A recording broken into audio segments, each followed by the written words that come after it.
How many of you have ever seen someone standing with a placard like this on the street? Well, many of you.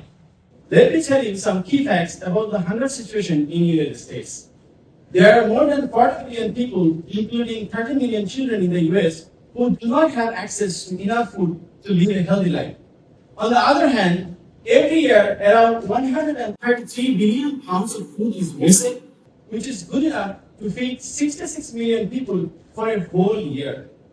Around 200 food banks across the country are working to collect the excess food and distribute it to the people in need. A food bank supply chain system is very complex, and they face lots of challenges in their day-to-day operation.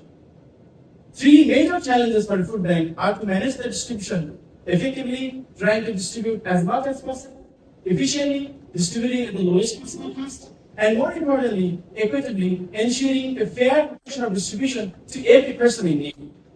Unfortunately, there is no simple approach to find the right trade-off between these goals, as they are often contradicting one another.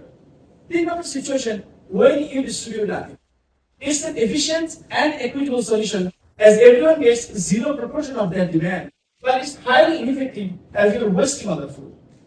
On the other hand, if you distribute everything to the nearest demand, that's an effective and efficient solution, but highly inevitable. My research focuses on finding the right trade-off between these goals, identifying the optimal distribution policy.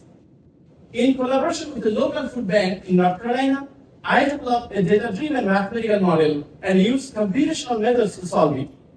Results using real distribution data suggest that a perfectly equitable distribution may not always be good, as it can be highly ineffective, wasting lots of food, when some demand zones have very low capacity in receiving donations, causing a bottleneck in the system. Further analysis shows that in such cases, if we deviate from perfect equity just by 5%, it results in zero waste while minimizing the distribution cost.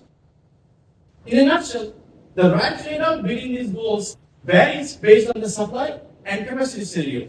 But our model can guide a food bank to find the best policy for its composition. Dear audience, it is my humble request to you that whenever you have some excess food, please donate it to the nearest food bank before it gets expired, and my model will ensure that it is distributed to the people in need in the best possible way. Thank you.